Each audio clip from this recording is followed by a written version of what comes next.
السلام عليكم kusoo dhawaa koorsadii basic web development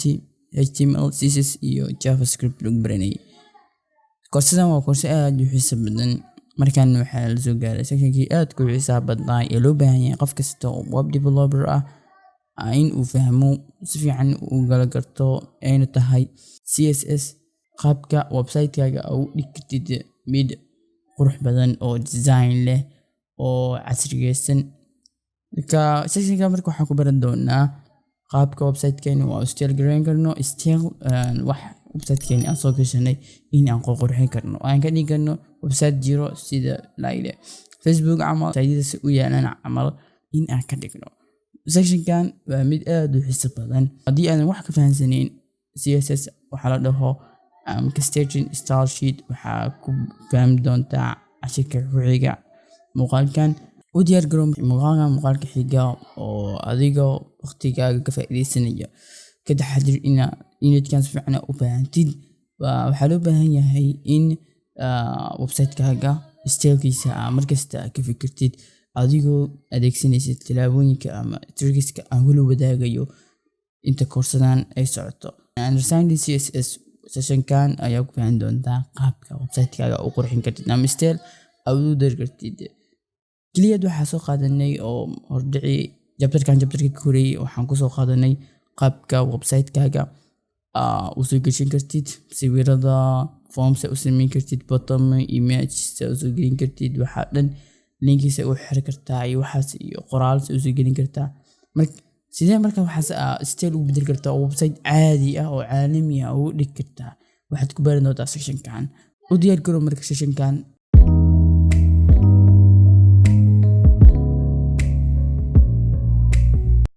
السلام عليكم kusoo dhawaa muuqaal cusub oo kaga hadlayno koorsadii web development 101. maanta muuqaalkan wuxuu ku saabsan yahay chapterkii 3 in aan bilaabi doono. waxaan soo dhameynay chapterkii 2 oo ku saabsanay HTML si faham guud oo iyo qaabka loo sameyn karo code sida loo qori karo waxyaalo dhammaan ku soo aragteen marka HTML marka haddii aad ka daawanaysid marka Facebook page ama website muuqaalkan waxaa ka horeeyay marka chapterkii 2 uu muuqaalka ugu dambeeyay wuxuu assignment-gaas waxaa la iska rabay marka qof kasta inuu soo gudbiyo. marka haddii aad soo gudbisay marka assignment-gaas waa hadda okay marka chapterkii 3 waa bilaabi doonaa. marka chapterkan 3 waxaan u hadli doonaa CSS qaasatan marka waxaan full understand style sheet macnaha CSS maxaa la iyo sidoo kale baxa iyo waxaan ku arki doonaa. marka waxaan la eegi doonaa marka page oo HTML in laga dhigo marka mid qurux badan oo la soo saaro oo visualkiisa qaabkiisa u ekaanayo uu noqdo mid casri ah. marka waxaa ku bilaabi doonaa si ogtii markii wax in la fahmo baahan yihiin oo qeexitaanadooda wixii dhan la ogaado ayaa la rabaa. marka waxaa la dhahay maxaa la dhahay CSS. What is CSS? marka CSS waa language loogu talagalay marka in style-ka ka saxdo HTML document. CSS marka waxaa ay describe-gareynaysaa macnaha cadeynaysaa sida element oo HTML document ah si uu soo muuqan doona. marka tusaaleyn meeshan lagu sheegayo saa u jeeda hadda. marka waxaa la dhahay body document-gan qoran waxaa waayay document oo ah CSS oo style sheet macnaha oo in hadda wuxuu kan ka cadeynaya marka line-kan in body-ga la soo doortay line-kan marka body-ga color in lagu daro ayuu ku cadeynaya.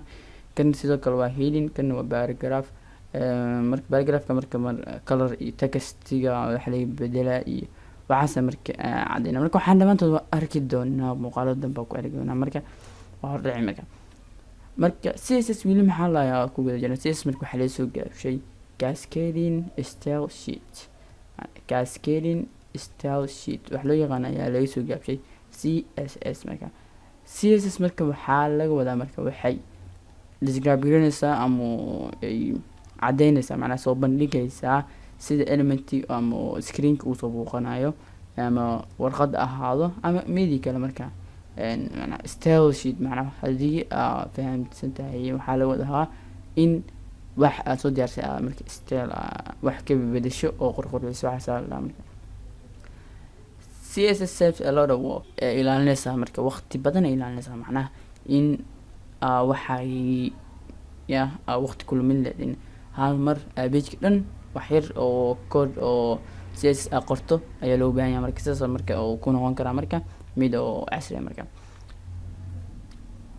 css marka waxaa lagu keediyaa markii external markii la qorayo html iyo css marka meel banaan loo sameystay files si lagu keediyo marka waxaan arki doonaa marka html page kaas marka afar qaab marka loo soo bandhiga oo style sheet ah oo loo kala sameeyay marka style koowaad, style labaad, style saddexaad iyo style afraad loo soo bandhiga iyo asiga oo html qoran marka style sheet 1 iyo style sheet 2 style sheet 3 style sheet 4 marka loo kala bixiyo marka arkayna marka waa kana marka waa page oo structure oo wax ah css waa marka style sheet 1 marka saan u muuqan yahay ujeeda marka welcome to my home page ujeeda waa header waxa la dhigtay style kan marka waxa la menu waxa la sameeyay style sheet 1 style sheet 2 style sheet 3 4 iyo weliba no style marka mid kasta uu dhufto marka qab ayuu soo saaraa marka hadda waxaan taagnaa markaan style sheet 1 joognaa saana marka uu egyaa wixii dhan page kan saana loo soo habeeyay marka style sheet 2 hadii lagu dhufto ujeeda style sheet 2 lagu dhufto marka wixii dhan way soo bedelay marka inta meesha waxay saarneed inta joogtay marka menu-ga dhan aday inta joogay nacna joogay marka waa inta la keenay wixii dhan waa isbedelaysa ujeeda marka sida aday ka hadda isku mid ma asfaan isku fiiri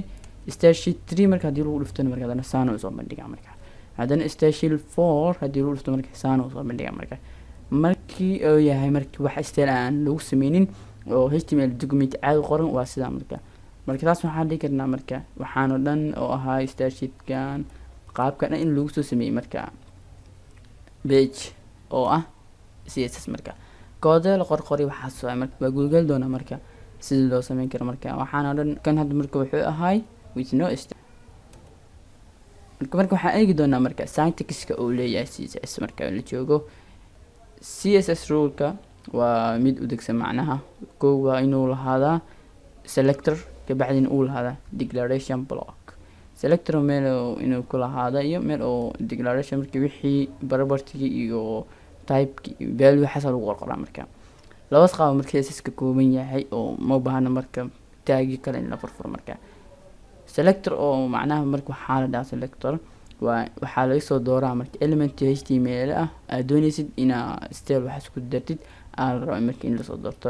declaration blockna wuxuu ka kooban yahay one or more declaration and separated by semicolon marka hal aan wax ka badan ka koobnaan kara oo semicolon marka ay ka kala qaybinayaan marka arki doona waxaan sii tamarnaa marka declaration kasta oo css ku jiro waxaa laga rabaa marka inuu ka koobnaado inuu lahaado property name iyo value property name iyo values marka ay kan waxa kala qaybinaya colon kala qaybinaysa markii la sameynayo declaration waxaa markasta oo markii cs la joogo marka ugu dambeysna la qoraa semicolon ayaa loo isticmaalaa marka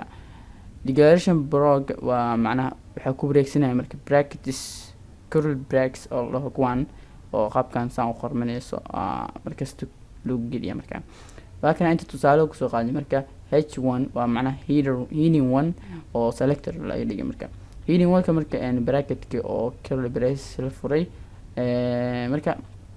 colorkiisa marka waxaa la rabaa in laga bedelo color la soo qoray property color noqonaya value marka color la siinayana blue ayuu noqday marka halaas marka waxaa loo yaqaanaa declaration ayaa loo yaqaanaa marka hadana property kala la soo doortay oo font size ka ahay marka value-gaas la siiyay halaas marka hadana waxaa loo yaqaanaa declaration marka chapter-kan waa chapter aad u xiiso badan marka oo fiican in oo soo saar karo marka qofka inuu yahay mid howlkar ah ayaa lagu ogaan karaa marka example kana fiirina marka sidee marka paragraph oo soo muuqan kara marka style lagu daro example kan marka wuxuu ku saleynayaa marka paragraph oo loo soo gaasho tag oo big dhex jira marka waxaa la dhigaa marka center aligned sidee loo dhigi karaa marka iyo colorka oo guduud la dhigaa marka marka paragraph waxaa rabaa in la soo doorto paragraph wuxuu ahay bio ahay calaamada marka uu ahay curly brace la furay colorka marka hadana la marka property maxaa inaan ka bedesho inta waxaa soo sameeyay inaan ka bedelno rabnay center align inaan ka dhignaa rabnay iyo colorka inaan ka bedelno colorka marka wuxuu colorka laga bilaabo marka reed la dhigay marka guduud waxa qaybinay semicolon okay hadana text align hadana soo doortay center la dhigay marka qaabkaas marka loo bedeli karaa marka muxuu noqonayaa marka paragraphkii oo html-ka ahaa ayaa la soo doortay wuxuu noqonayaa marka paragraphkaas in kalarkiisa guduud noqdo haddana oo textigana oo noqdo marka mid dhaxda ku aada okay marka cs comments maxaa la dhahaa cs comments waxaa loo talagalay in lagu qeexo koodka macnaha waxay ka caawinaysaa marka adiga wax editing kareynaysid tusaale ahaan camal hadda kooda waxaa samaysay 3 sano kahor camal hadda marka u fiirisid koodki marka inaa ku wareerta laga yaabaa laakiin haddii aad comment u samaystid marka oo kaaga caawinaya in koodkii mar labaad aad fahamtid wuxuu ku saabsanaa marka commentiga marka browserka asiga ma aaminaya macnaha wuu soo diidaa marka commentiga maxaa ignored by browserka marka ma soo bandhigaa asiga haddii marka commenting waxaa loo adeegsadaa marka slash iyo xidig marka waxaa la qabanaya bes control shift space slash tas ayaa la qabtaa marka waan arki doona marka cashir gooni ka sameyn doona marka comment sidaas oo la sameyn karaa marka marka waa mahadsantahay inaad muuqaalkan daabatid waa partigii koowaad chapterkii 3 ku geli jirnaa cashirada dambe oo xiiso badan waa inoo soo socdaa marka ka bogsho wacan